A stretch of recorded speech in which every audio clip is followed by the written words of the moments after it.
মাঝারোড আমি সিগন্যাল দিয়েছি না, রানিং গেটে আমি মোটরসাইকেল ব্যারিকেড দিয়েছি না তোমাদেরকে, তোমাদের গাড়ি বাই চাপালে তোমরা, আমি মোটরসাইকেল তো পুরো গাড়িটাকে ঠেকায় রাখছি তোমাদেরকে, তোমরা গাড়ি তো কোনো নাম্বার প্লেট নাই, অন টেস্ট গাড়ি, তাই না?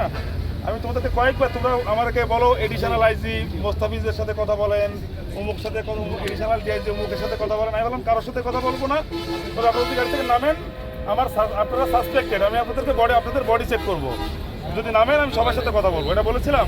আপনি কেউ নামছিলেন, বারবার গাড়ির গ্লাস উঠাই দেন, আমি বলদের মতো দাঁড়াই থাকি, আপনারা বারবার গ্লাস উঠাই দেন, এটা কেমন কথা? তারপরে যেই আমি আপনাদের গাড়ি মোটরসাইকেলের কাছে আসছি, সে আপনার ব্যাকে দিয়ে গাড়ি দুম করে টান দিলেন, পরে দেখছেন যে আমি মোটরসাইকেল নিয়ে দাওয়া করছি, সে আপনাকে নামাই দিল আর সহ। তখন আমি পাবলিকরে বলছি যে ওরে ধরেন, ওই গাড়িতে ছিল, ওরে ধরলে গাড়ি পাওয়া যাবে। ঘটনা সত্য কিনা? এখানে কোনো ভুল বলছি কোনো কিছু? হ্যাঁ, তোমার তো পিস্তলটা দিছিল কে? যে গাড়ি চালাচ্ছিল সে, ও আমাকে দিল।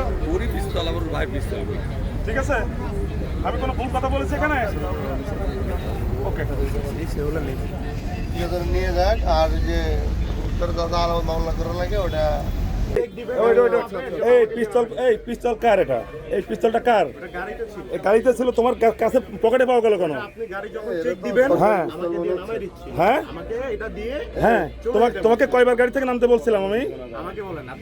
আমি তোমাদের দুইজনকে বলছি বডি সার্চ করবো, আমার সন্দেহ হচ্ছে তোমাদেরকে বডি সার্চ করবো বলছি। কয়বার বলেছি তোমাকে? হ্যাঁ, তো গাড়ি থেকে কি তোমরা একজন নামছো? তোমরা এখানে একজন মানুষ মেরে দিয়ে চলে যাচ্ছিলা, তাই না? এখানে তুমি চালাও নাই গাড়িতে, তোমার মামা তো ভাই বললা না, তুমি তোমার খালাতো ভাই বললা না?